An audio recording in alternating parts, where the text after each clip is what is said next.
Welcome everyone to the Friends That Carry On podcast, where we dive deeper into our trips, unpack tips, and everything in between.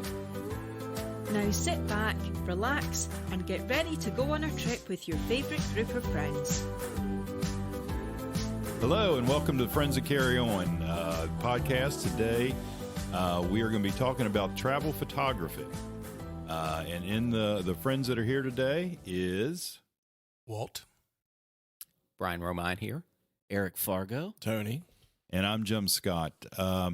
Today, before we get started, you can always find us on the web at www.friendsthatcarryon.com and on Facebook and Instagram at Friends That Carry On. Well, not .com, but just at Friends That Carry On, right? Anyhow, Eric, you're leading us today. You're our photography expert. You've actually done photography as a business, so you've got a lot of technical insights.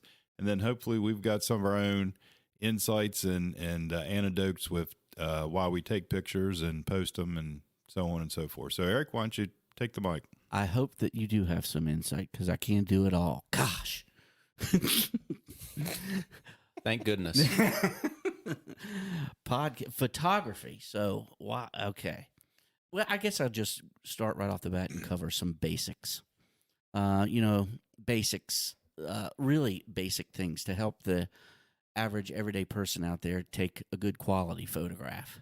I've always I'm basically self-taught. I did take a photography class and learned in high school, my senior year, and learned to actually develop black and white film. So I developed a niche for it and a liking for it early on. My sister did it too, and I helped her develop film when she actually has a degree from Shepherd in photography. My dad built her a room, and she would make her own prints, and I'd help her do it. So I took an interest on it early on in life, really. But when I wanted to do it as a job and try to make money at it, I guess I taught myself to go out and learn the basics. And by that time, you could just, go on the internet and learn the basics. And some of the basics I'd like to share with people are basically one rule that I've always liked to share with people is called rule of thirds. It's a basic rule of thirds, and I'll read you the rule from Wikipedia. So the rule of thirds, Wikipedia says the rule of thirds is a rule of thumb or guideline which applies the process of composing visual images such as designs, films, paintings, and photographs. Well, what does that mean, right? So if you have just like a photograph has a subject, just like every sentence, right? Every sentence has a subject. A photograph usually has a subject. Somewhere in the photo is a subject. Where do you want to put that photo in the third, either the left third, the center third, the right third, the top third, the center third, and the bottom third? You can break a photograph down. Isn't that nine? I was saying that nine. Right? Oh, sorry. Well,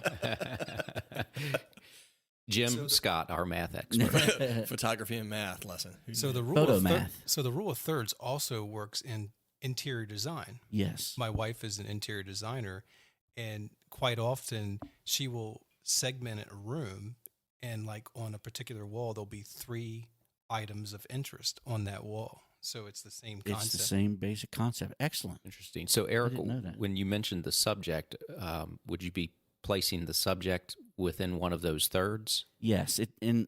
Everyone's different. How everybody's eye is different. Art looks different to everyone. Everyone's eye is drawn to something different. So, the subject may look best. When I take photos, and because of today's technology, you can take hundreds and thousands of photos. So you can take a photo and put the subject in the center third, the right third, or the left third, whatever, and use them all at a later time and keep them, or, just use one of them, whatever looks best to you. Or with cell phones today, so many people have smartphones with good cameras. As a photographer, do you think that's a good idea, or do you need a camera? No, you don't need a camera. As a matter of fact, I was going to talk about this a little bit later. Sometimes I don't even take my camera because I'm just so tired of carrying the bulk. Carrying it around. Yeah. Right. I really am. And the phones today are spectacular, and you can really go into the deep settings of the phone that a lot of people don't even know exist. Well, I was going to say, the phone's no different than a regular high-end camera. Right. It has a lot of potential that people don't know that it tap can do. into. So people will say, "Oh, my phone doesn't take good pictures." Well, it does. You just don't take good pictures with your phone. Right. Right. So I think you may have said that to me, Tony. And that's why we're talking about you're just a bad today. subject. That's all. I'm putting myself in the wrong third. That's why we're talking about it today, right? So help people. So, it's always a good idea to whatever, when you pick up the phone, you have something in mind. You picked it up for a reason to take the photo, and there's either going to be a subject in it. And sometimes putting the subject in the dead center of the photo is boring. Yeah. It's just that simple.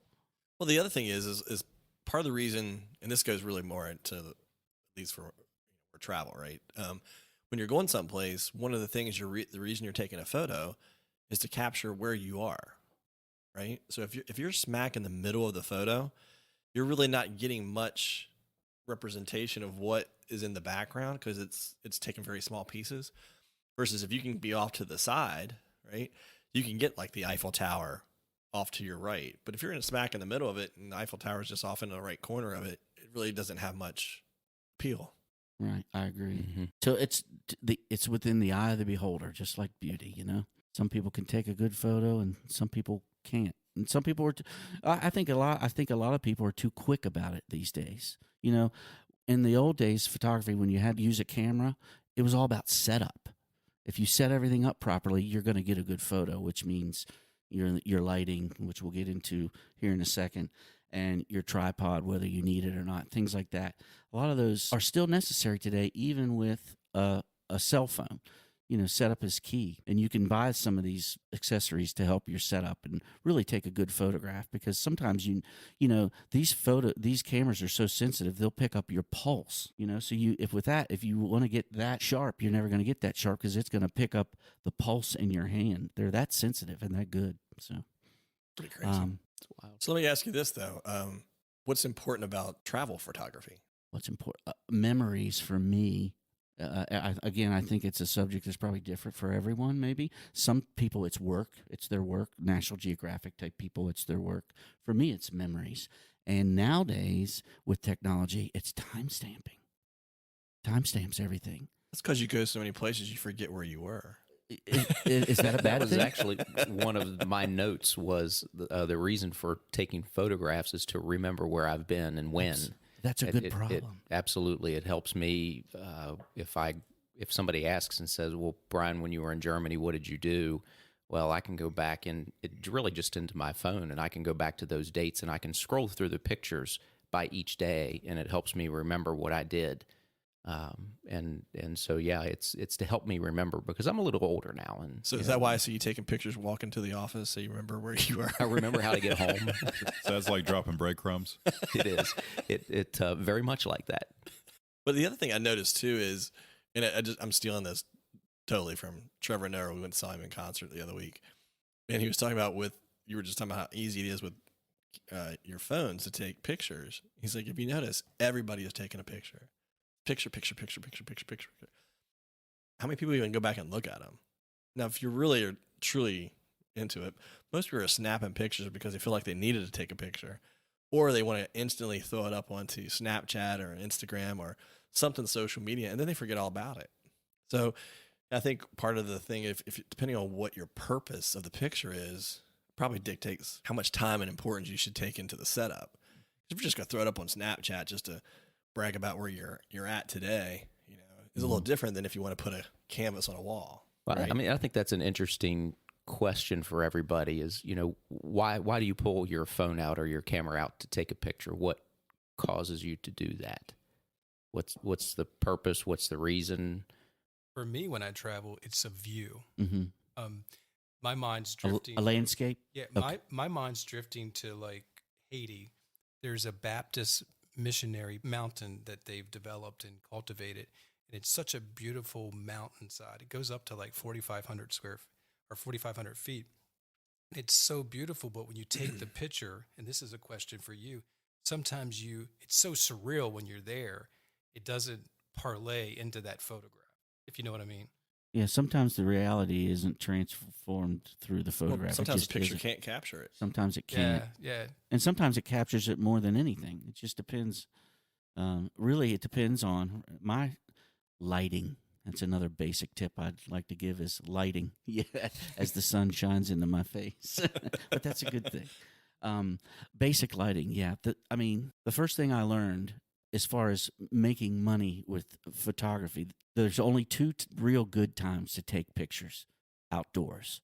and that's sunrise and sunset. Any other time, your picture's going to be hard to deal with. Sun right over 12 o'clock, 3 o'clock. You're going to have to deal with all kinds of things. If you're going to take good photographs, do it when the sun's setting or do it when the sun comes up because the light is warmest. So either get up early or stay up all night. Yep. Well, yeah. So the Tony, sun, when the sun is setting, not already set. Oh, gotcha. so the sun becomes a part of the third in a photograph. Well, in a roundabout kind of way, yeah, I guess it could. It's because it doesn't necessarily have to be in the photograph, but it is creating the light from it is creating the photograph. So never thought of it that way. When it's overhead, it washes everything out, right? What's that? When it's overhead, I mean, when it's overhead, it's very bright, and at 12 o'clock colors in August is. But sometimes, when you're working, you got to work around that because people do things on schedule, and you just have to learn how to use it. During the day, we have a picture here that I took that's hanging on the wall, and it was in the middle of the day. And you helped me, Eric, in kind of working with that photograph to deal with the midday sun. Mm-hmm. Right. But some of the photos that I took that same day, if you're in the shade, even if it's the middle of the day, you can get some really cool shots with the sun coming through the trees if you have a lot of that light blocked out. So I don't know that I'd agree that the only time to do it is sunrise or sunset, but it's easier. It's easier. You don't have to think as much, I suppose. But unfortunately, you can't help when you're at a fantastic place and you want to take a picture, and it is what it is. Now, that you just have to try to position yourself as best as possible. And my tip for that again on lighting is this: the sun. Just you have to, if you're going to put your subject, you're taking picture of people. If you're going to put sun behind the subject, you're going to silhouette them no matter what. Now, these new phones may auto-correct that. I don't know. I've never really seen what's going to auto-correct it that well, unless you turn your flash on your phone or what have you. But if the bright sun is behind a person, they're going to be silhouetted. It's physics, I guess, at that point. So what you do like is, an eclipse. Yeah. What you want to do is you want to put the sun in the people's face, really. Now they may be squinting, but there's there's tricks for that trade. What's that? So you can't really correct that either. You can't really correct that either. I mean, you could correct it post if you really want to get deep into it, but post photograph. But lighting.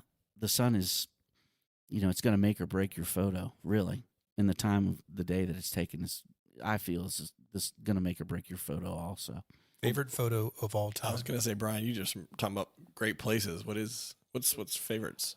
Favorite photo? I've taken so many, man. I mean, wow. Top 5. 3 or 5, right? Well, that Other one, than the one that Walt is in. yeah, I know that's your favorite. yeah. The Streets of Fire that I took in Paris. I really liked that photograph because we put some work into that photograph. That was fun. You couldn't take. It's on my wall. You couldn't take. You couldn't take a tripod up there. You had to I had to sneak a little one up, and you can't go up there and set up tripods. They don't really like that. They frown upon that. Yeah, that's right? on the top of the Arc de Triomphe. I'm sorry. Yeah, on the top of the Arc de Triomphe. I forgot to tell you that's where we were. Yeah. And it was dark, so you have to keep the camera still when it's dark, or it's going to get the movement of the earth. It's going to get everything, and the lights are going to blur. And I wanted a still photo.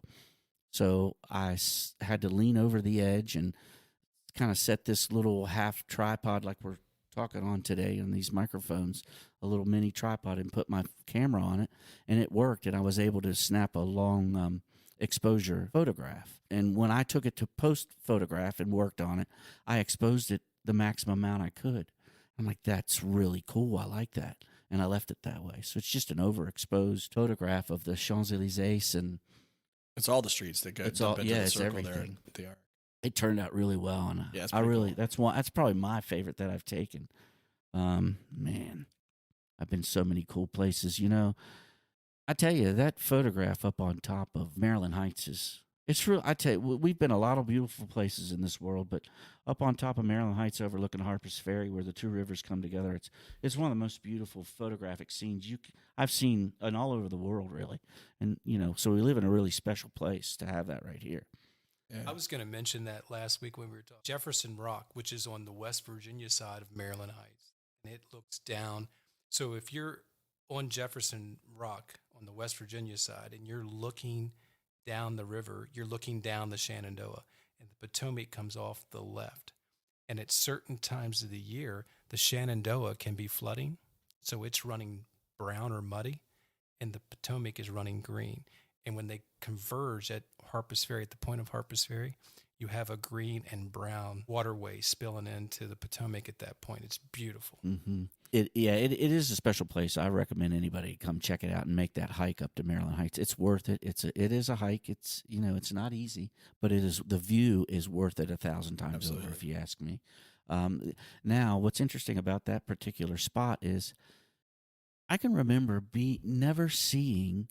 Before digital photography came along, you didn't see very many winter photographs from up there. There's a reason for that. That's a heck of a hike. And to get up there with snow, looking at Harpers Ferry snow covered. Well, I don't even remember. I have the photo. I have to time and date stamp it, but I have it. It'll tell you when I did it. I hiked up there, and it had snowed, but we had ice the following day or so. So we had an inch of ice that when you walked, you had to kind of stomp your feet to get through that inch. I hiked up there to get a photograph of snow-covered Harpers Ferry. Why did I do that, right? I believe me, when I was doing it, I'm like, why am I doing this? I understand. I really wanted that photograph. You don't see that very Well, it often. was a good picture. I remember buying Yeah. that. You stretched it out over both rivers and sort of a panoramic view, and it was a great picture. And I bought that and gave as a gift to somebody that Christmas. Thank you. I appreciate that. There's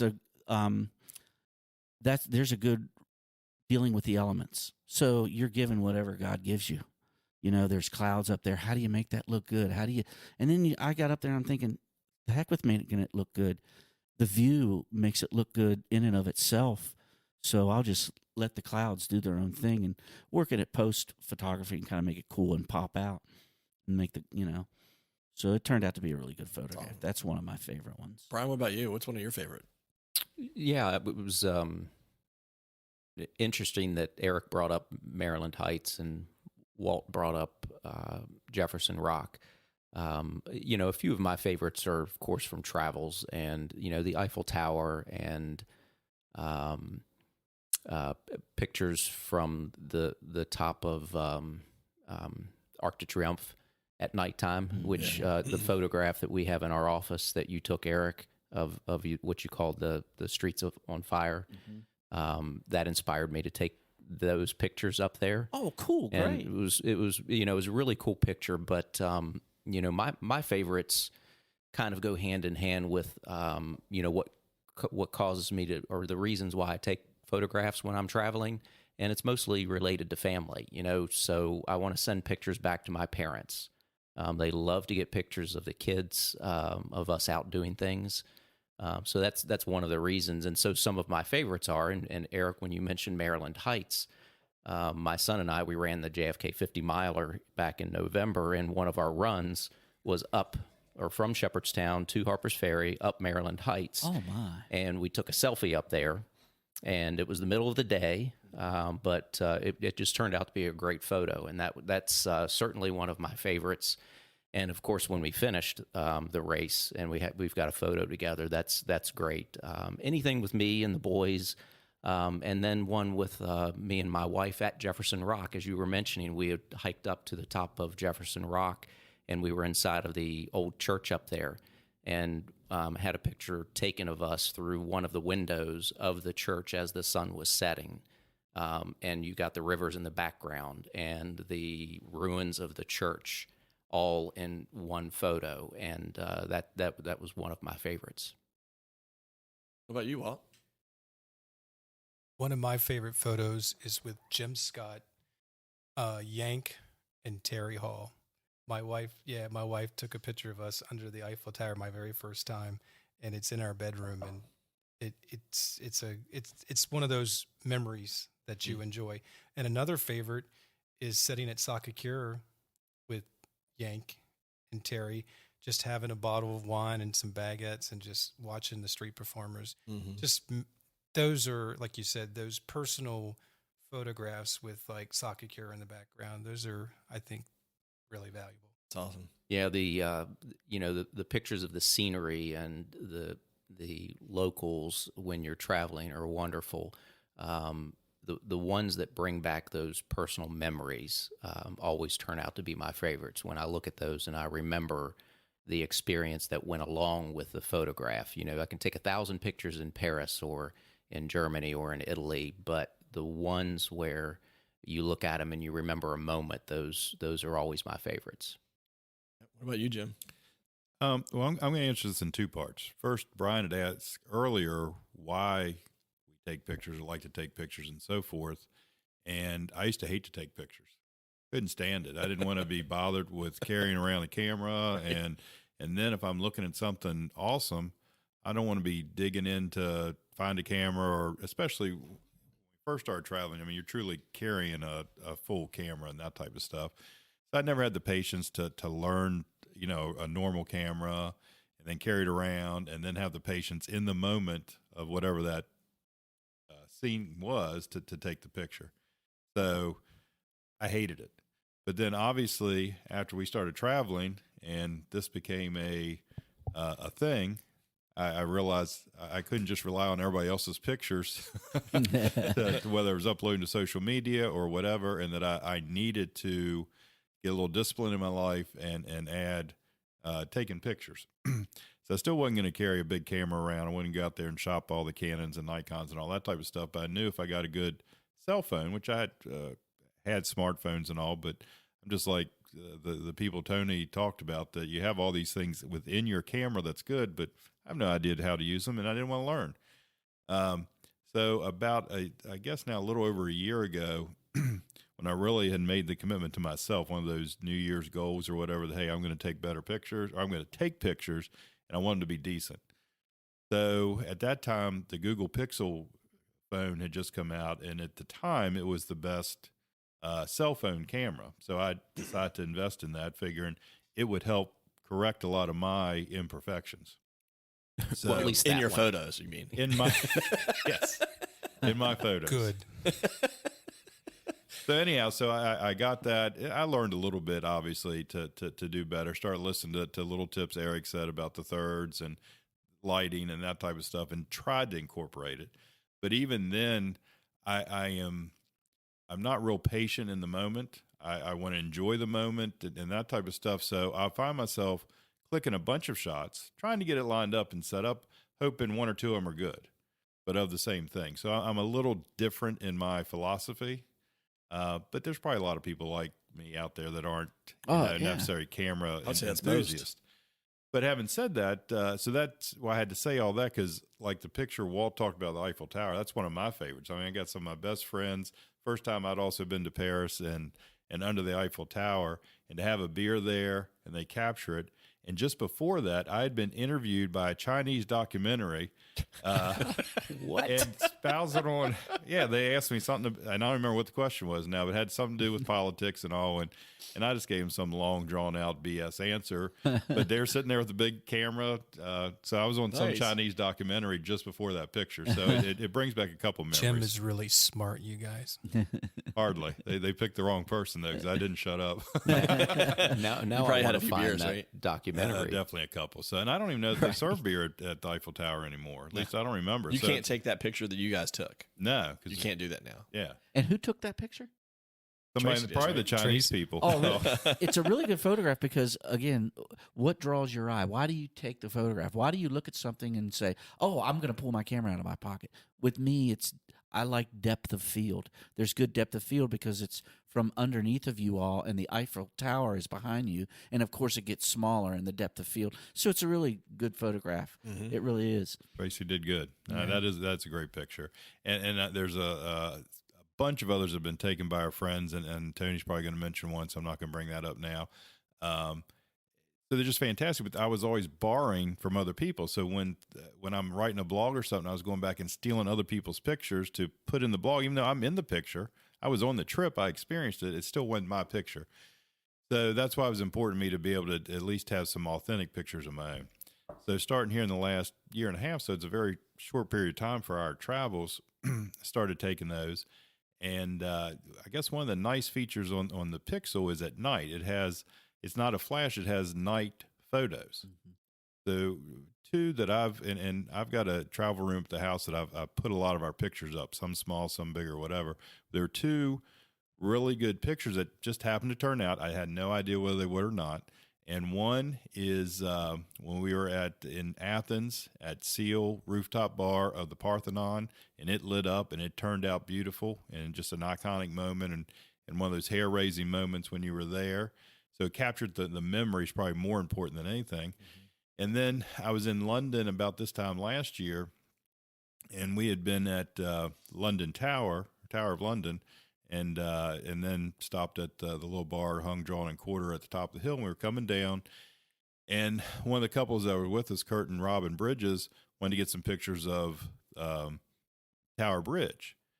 So we took a bunch with people in it, but I got one that didn't have anybody in it, and the bridge was lit up, and it has sort of a blue tint to it with the river shining off, and it just turned out beautiful. So that's another one that I've blown up. So I've got a couple iconic spots that just turned out to be good night pictures for whatever reason. So and they were yours too, and they were mine. So that helped also. So and a bunch of others, but just off the top of my head, and to answer your question, those would be the ones I think of right now. Another thing comes to mind is timing.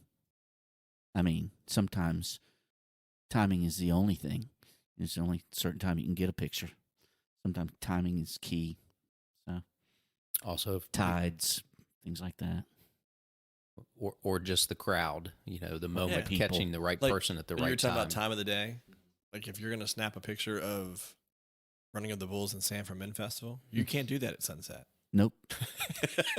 Between 8 and 8:02. Right. And there's only so many spots, believe me. There's only a few spots. You can take pictures at 6:30 and watch some of the people from the night before walk in. That you can do. With some really sad eyes. Yeah. Or happy eyes. Happy eyes. Yeah. It's all about happy eyes. The other thing I'd like to mention, anybody have anything else before I get on to that? Well, yeah. Well, I was gonna mention I think we mine. still have Mr. Price there. There's Yeah. favorite picture. And see, this is what's funny. So when you talk about moments, that's really for me like 95% of my pictures. I'll occasionally find a view that's, awe-inspiring, but even when I take it, it's about remembering that moment because it was so cool. So when I asked you that question, I was sitting there thinking I could probably rattle off 20. That's and every one of them has a memory specifically attached to it. But the two that I'll do three. I was cheat. So, one is it was an evening and it was on our first trip to Europe and first time up to Montmartre and those steps. And this is what's funny. So my wife Shelley, as a little girl, had a picture of Sacré-Cœur, the steps, on her wall, and never knew that's what it was. And she didn't even know what it was until we walked there. And when she saw those, she was like, "Oh my God!" Right? So Terry Hall took a picture, and again, I wouldn't say it's the best. You're not going to blow this up on a canvas because it's pixelated, it's night, But he captured a few pictures of her and I sitting, just kind of relaxing and chilling on the steps at night. So that's like a huge, huge memory for me.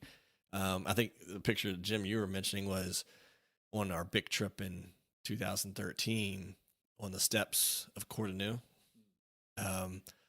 We had that whole group that was in there after we did that whole wine tour or the champagne or cava technically tour.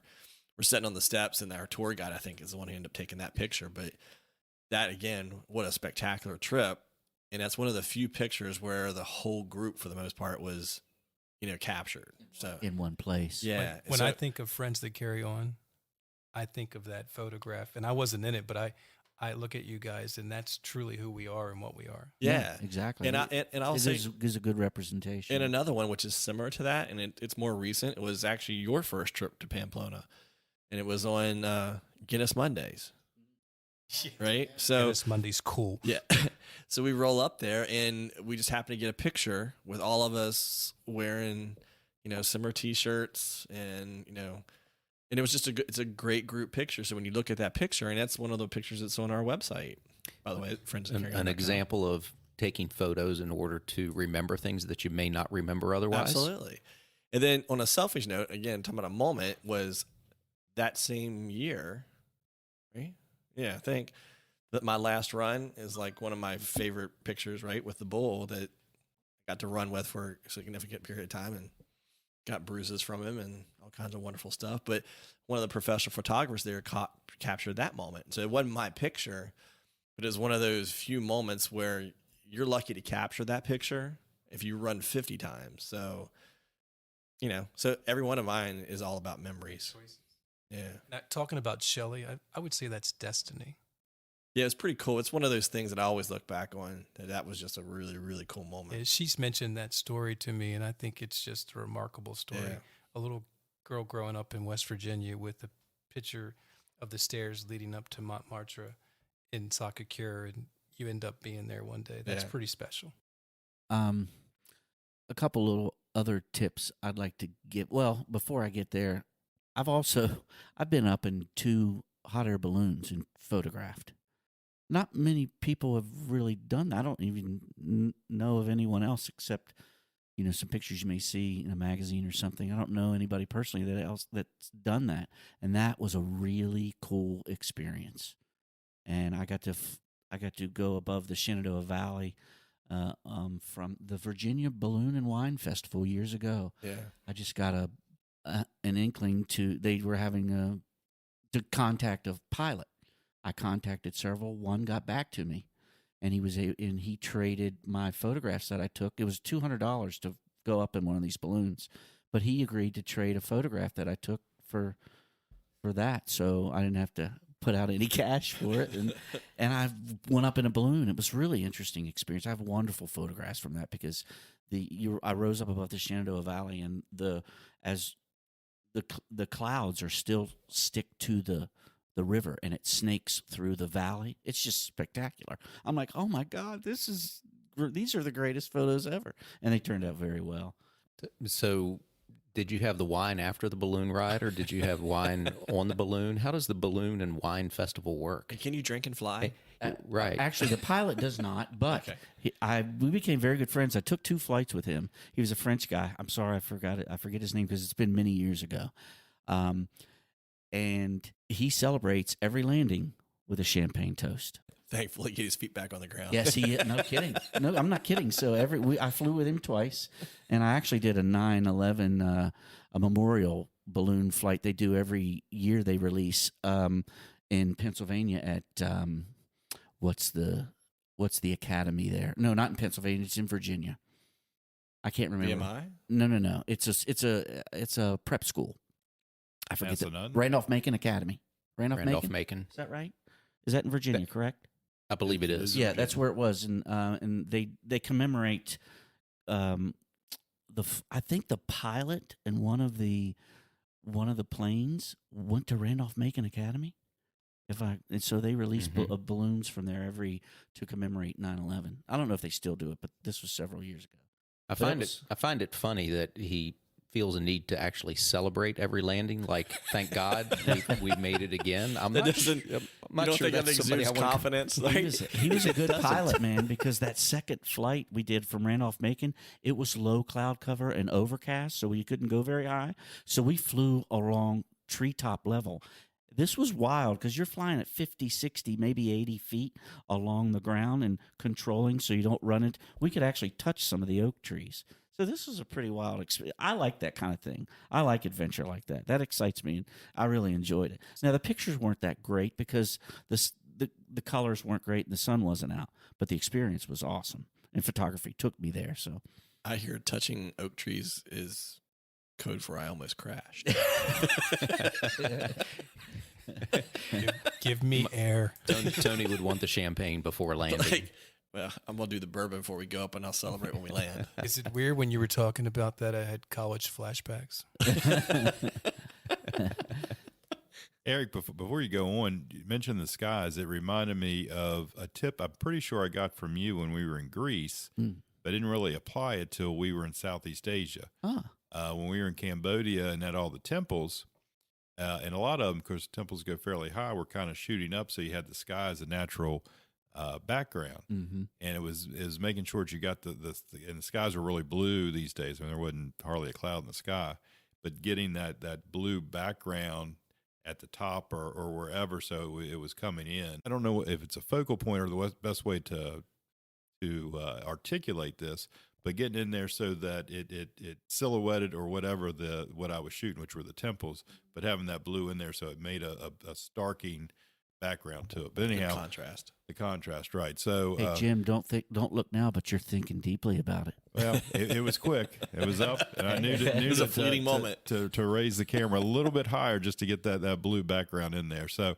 but since then, I've gotten a few of them put on canvas, and in my room they look great. So. Nice. So if they're wall worthy, you should be proud of it. Yeah, you really absolutely. should. Now, I think that's something worth mentioning is the high quality, wonderful photos that you can have put on canvas that you take right from your phone and you can send off to have put on a nice canvas and put on the wall. We have several here in the office, and I didn't realize that until a couple of years ago. I think, Eric, you were the one that suggested that. And boy, what great artwork you can do for a reasonable price, and it's your own photographs that that stir up those memories, and it's just from a tip though, real quick. So, which I think we should throw in just tips, right, for not the professional photographer. When it comes to that, a lot of people are snapping pictures, right, for social media, and they think, well, I put that up on Facebook, so I don't really need it anymore. I can always get it. Just remember, they're going to compress it to death. So the photo that you took on your camera that you threw up to Facebook is not the photo you're going to get back. So don't think you can pull it from Facebook and then turn it around and put it on a 18 by 24 canvas. That ain't going to fly. So just keep that in mind as far as when you're taking pictures before you delete them. Make sure you're not going to use them for another need that you would need that high resolution. So Other quick little tips: look down, look up. Look left, look right. Look. A lot of people don't look down. Look macro. Macro is really cool. I like to get perspectives from like the locks, for instance.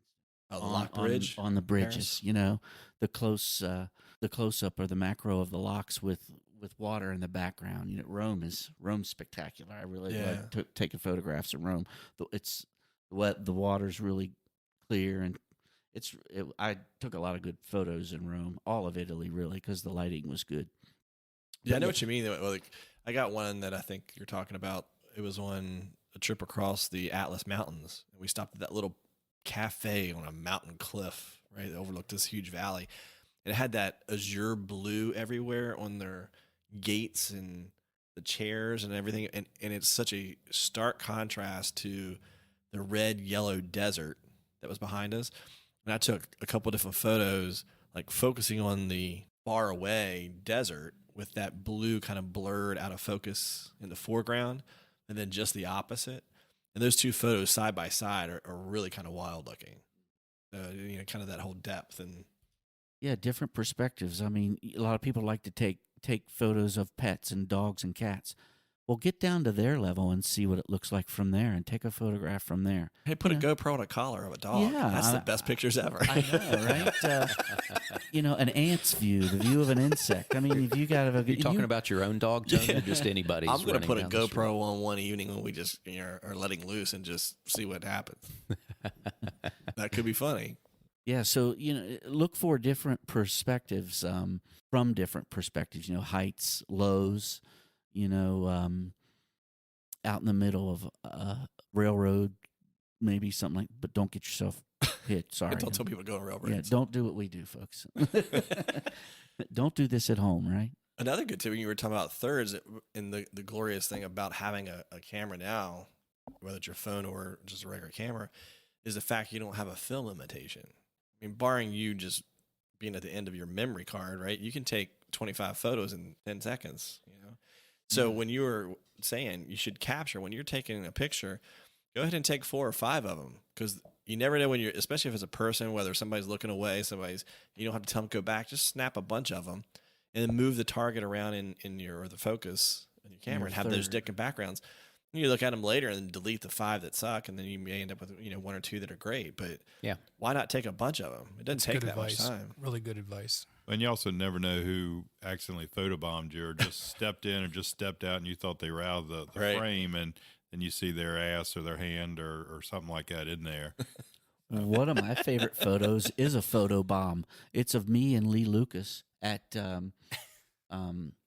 Running of the Bulls, and we're at the opening ceremony, and this Asian couple, I go to take this picture, and this Asian couple clearly behind us just photobombed the crap out of this photo. And I look at it, I'm like, oh man, they just photobombed us. And then I look at the photo, I'm like, oh, it's actually cool. I like that. That's a good rendition of Right. what's going on here, because Right, that was madness. craziness, right? Yeah. So I love that photograph. I really do. Just because of the photobomb, really, not because of Lee. Never about Lee. And I got another quick tip too that it's one of those things I would say it's very relevant in today's world. Everybody's snapping pictures of everything we were talking about, and I think you should, because you want to capture the moment, but also don't lose sight of the fact that you're in the moment, and make sure you capture it yourself before you take the photo. Or if you take the photo, make sure you allow your time to enjoy actually being there, so that the only thing you're remembering is just the photo, right? Because, I mean, we go so many places, but they're spectacular. So absorb it, take it in, and enjoy it. Stay in the moment. Yeah. Stay in the moment. Yeah. Right. One of the things that I've found that helped me, because I can be one of those people that gets carried away with taking too many photos. And I'll catch myself most of the time. And so what I'll try to do when I see something that I'd like to get a picture of, I'll take 4 or 5, as Tony suggested, and then I'll turn the phone off and put it in my pocket. And, almost kind of force myself to say, okay, unless something else comes up that's really, really cool, put the phone away for a while, or the camera away, and take in the moment. So you actually remember it and enjoy it, and you don't have a phone out in front of your face the entire time. Because I will say this, I mean, there's several philosophies to it. I mean, Terry always says, hey, I know I'm going to go back, so I don't try to see and do everything the first time. I mean, the same can be said when you're taking a photo, right? Plan on coming back, you can capture it again if you didn't get it this time. But there's also something else. You're not going to be back to a place for a first time ever again. So that's what I'm saying. When you go, make sure you're enjoying why the hell did you go there in the first place. I have a That's question. a good point. Ooh. Uh-oh. I have a That question sounded for serious. you more well-traveled individuals here. When you're diving a little bit more into the local culture, your thoughts on, in different places they might have different attitudes towards their them maybe being part of the picture, being cognizant of who is taking a picture or asking permission to you guys. Do you scout that out ahead of time? You get a sense of, okay, I'm in a place where I will be a little more cognizant before pulling the phone out and taking a bunch of photos. I can share a story.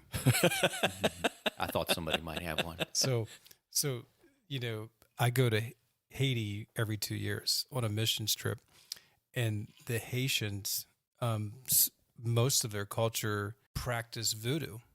So if you take a picture of a Haitian, in essence, you're capturing their soul. So you've got to be very careful in a culture like that. Yeah. So, Right. that's a little extreme, but still. But I would say it's good practice to try when you travel. I don't necessarily look into all the specifics of it, but I look to see what the general culture is. Because you could get into a couple of things where, just like that with Haiti, there's other locations where people are just very, I guess, quiet or reserved, and they don't want to be in photos. That's just the general culture. Or you could get in a situation where you're in China. You don't want to be caught taking pictures of government installations and get your ass arrested. So I think you should always, if you're going someplace, just kind of do a general research of anything, behaviors, just like when we were talking about in Thailand or Cambodia about the feet, as Right. far as, It was. yeah. So you just knowing the culture is, I think is very prepared for anything, including And where you're pictures. at. Some cathedrals, so forth, allow it. Some do not. Tony's just referencing Southeast Asia, and in the temples, you did not, take pictures, depending on where it's at. The one exception was the reclining Buddha, where Right. it's more of a Everybody. tourist thing. yeah, Everybody could take Yeah. a picture there, which I did get a great picture that I got on canvas, by the way. Oh, cool. I'll have awesome. to check it out. I got some good photos, but I don't know if they were canvas. Talk about worthy. depth of field, But right? it just did a little one. It wasn't like a big one. Yeah, but it, okay. it surprised me and turned From out the good. head or from the feet? The or- head. Yeah, so depth of field. Yes. Right. Yeah. So know your actual spot, because it might be the temple or whatever, the location. but then the people also. That question takes me to Vietnam because in the picture I took of so we're sitting there on Beer Corner in the little chairs, and there's a mom and some kids and the little boy, and the little boy picks up the beer mug, and I think, oh, that's cute. I want to, you look around suspiciously, and you grab your camera. I'm like, I wonder if it's okay. I held my camera up. Well, once they saw me, he cheered me, and his mom told him to take a drink. It's a drinking game, Mom. Right. And I'm telling you, this kid was a little bit shorter than me. He was about 4 years old. So you didn't verbally ask permission, but you did it kind of almost through eye contact. Yeah, exactly. They were okay. You could tell they were okay with it. They were encouraging me to take photos and making the photo fun, and it didn't make it fun. It made that memory. In a way, that reminds me. I've seen some memes lately of Generation X, which I'm a part of at 65 to 79, 80, where as a kid, your dad or whatever gave us a beer, gives you a beer to drink it when you're a kid. Well, that's the same thing there. So maybe Vietnam is just a few generations behind where we're at right now. It's like they're growing up, right? Well, I mean, we've become kind of, what have we become now? Yeah, I don't know. Who knows what we are, snowflakes? Right? Yeah. So back then it was okay to not wear seatbelts and have a beer when you're 7 and that type of stuff. So. Hey, and we all turned out just fine. That is very debatable. That is very debatable. We'll debate that we are fine. There you go. Good point. That makes me smile. Yeah. We didn't actually hit our little foodie break, though.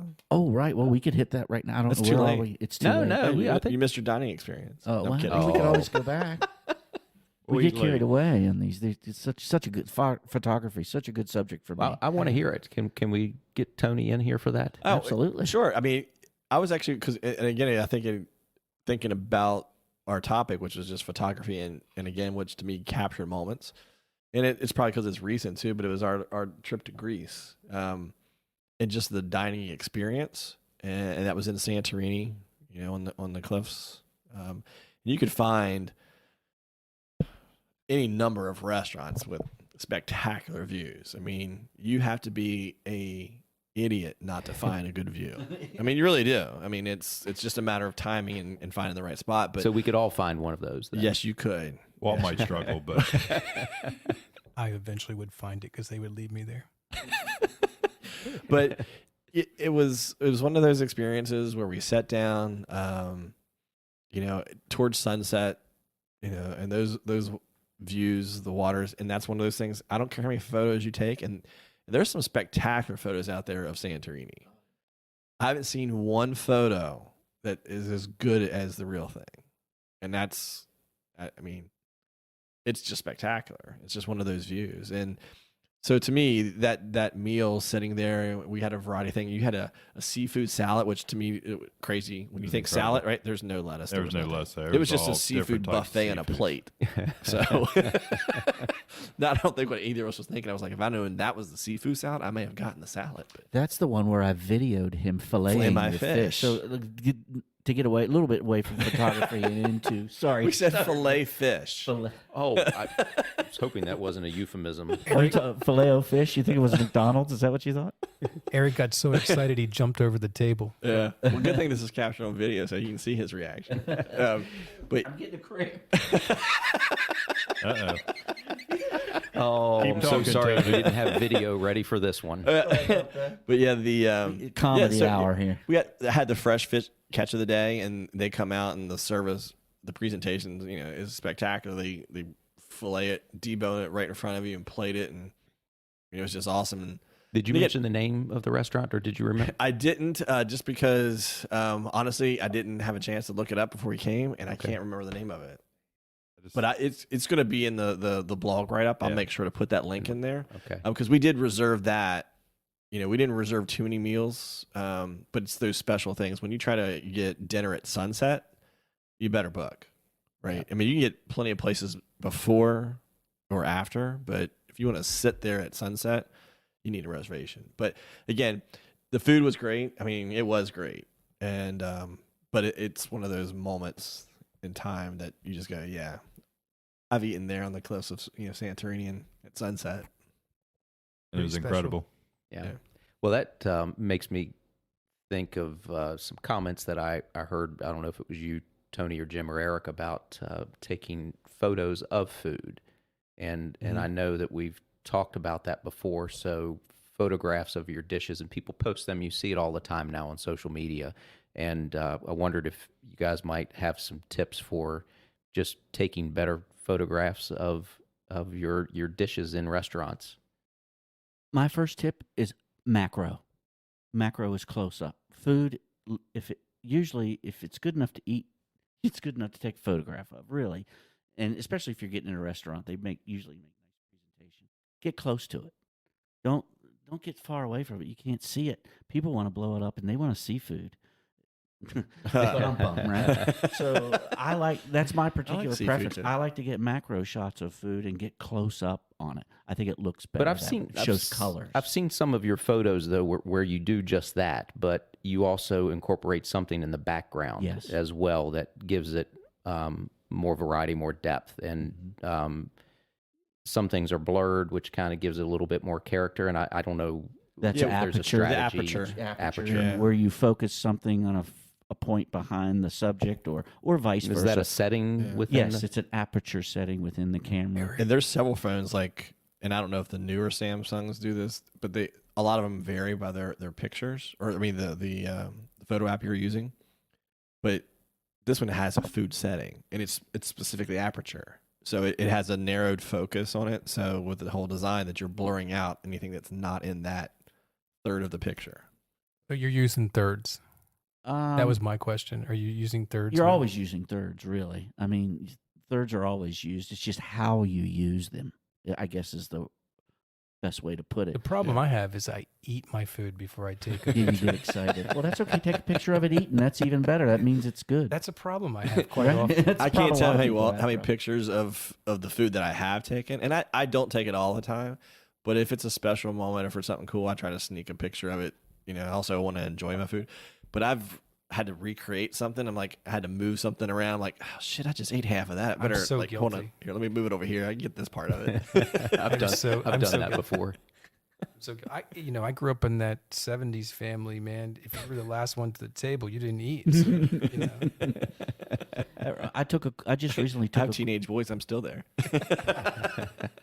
I just recently took a cool photograph when I was in Bologna of Prosecco. I thought it was cool because I'm like, oh my gosh, how many ways can you shoot this glass of Prosecco? I'm always trying to think of different ways to shoot it to make it look different than the last one or 100 of others that I've done. So I actually put the camera lens right up to the glass and took the photo through the liquid.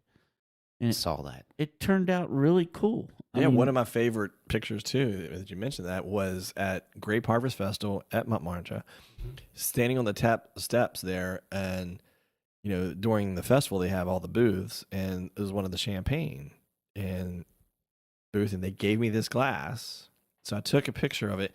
It was again one of those beautiful blue mornings. It's like probably 10:30, 11 o'clock, and don't judge for me drinking champagne at 10:30. It's Grape Harvest Festival. No judging here. Judging. But it's this picture, and you get the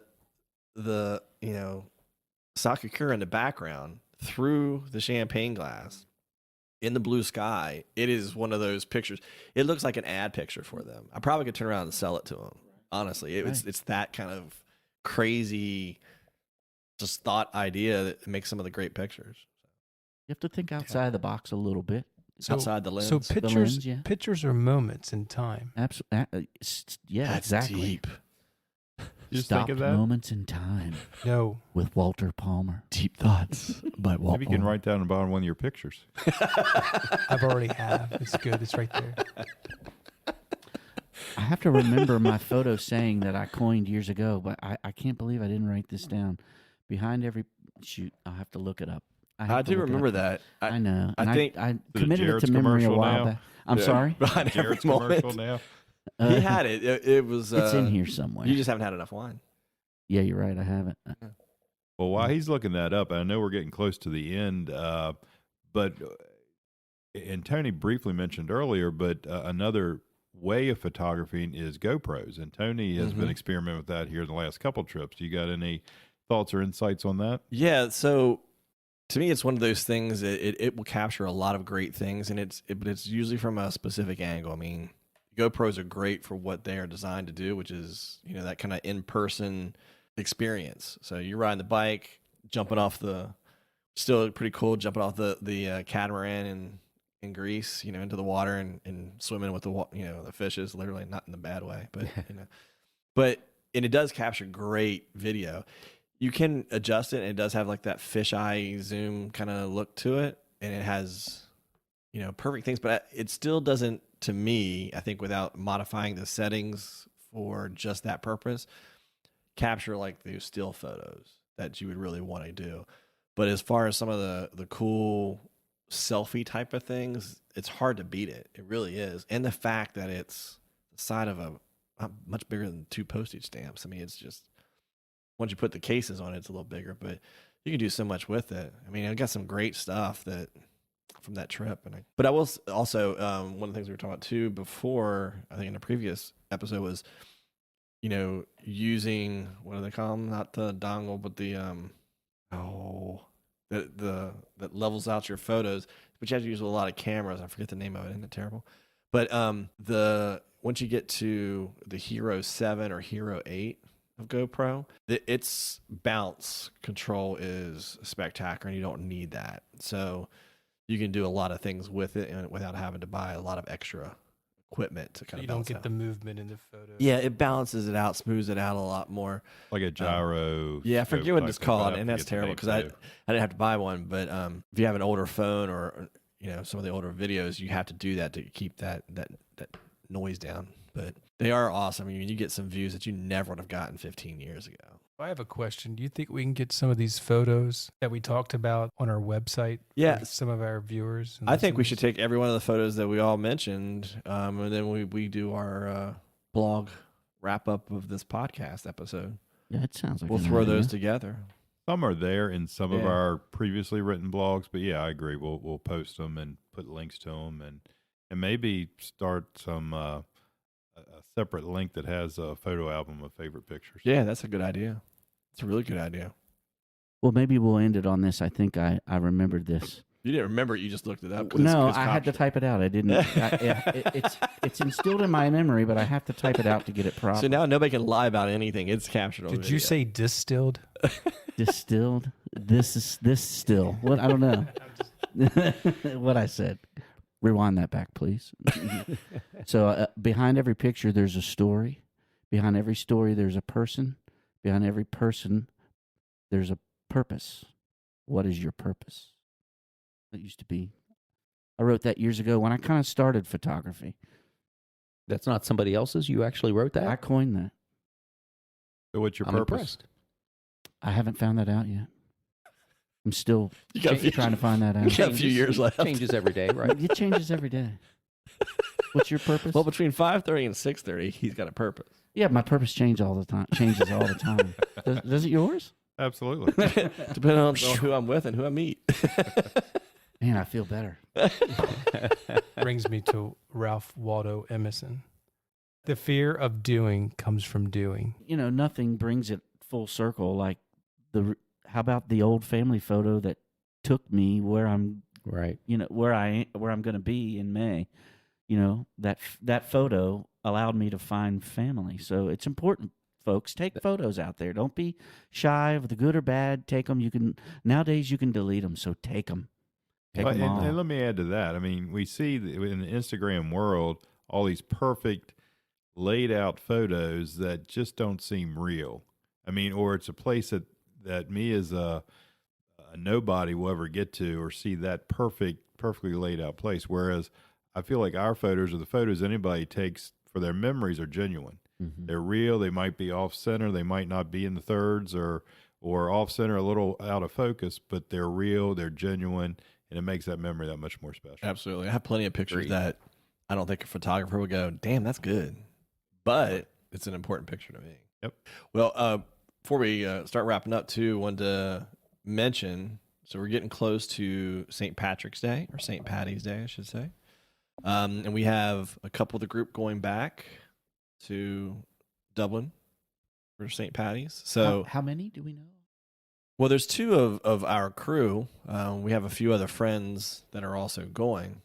But Terry and Jim Reed are both heading that way. So we're going to talk about that next week on next episode. So they're getting ready. They'll be heading out a week or so after that, but we just want to kind of, again, rehash on it. We've talked about it a couple times over various episodes, but it seemed very fitting since it's coming up. And then the week after that, assuming everything pans out, we have our good friend John Hemingway, Ernest Hemingway's grandson, will be joining us. He released his book about 4 months ago, I believe.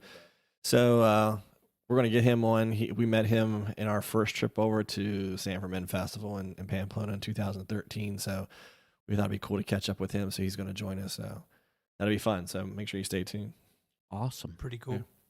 John Hemingway, ladies Yeah. and gentlemen. That's Yeah. pretty cool. The skill to do comes from doing. That's Emerson. So- Emerson, Ralph Waldo. I thought we were Emerson. quoting Walt Palmer. No, I had to correct that. Thank you. Duly Did you have- noted. Did you have to Google that too? No, You can Google. We're still not sure if it's right, but you get the gist of We're going it. to get like Sounds 25 good. It's comments getting- be like, it's dude, getting, he butchered that quote. What it's the hell? getting closer. We welcome all feedback and corrections for anything Walt says. We don't have room for those comments. Please, no. All right. Well, that wraps up another episode of Friends That Carry On. Hopefully you enjoyed today's session on travel photography. And stay tuned to us for next week where we talk about St. Paddy's Day. And if you like, please go to our website, www.friendsthatcarryon.com. You'll find lots of good information. If you subscribe, you'll get bonus information about our affiliates with discounts and so forth, and links to the places we mentioned throughout a podcast that you can travel to or restaurants you can go to and so forth. So lots of good information there. So join us at friendsthatcarryon.com, and we'll see you next time. I got real quick. Bye, everybody. Real quick. Yep. For anybody out there who just happens to be either in Vegas or heading to Vegas around April 7th.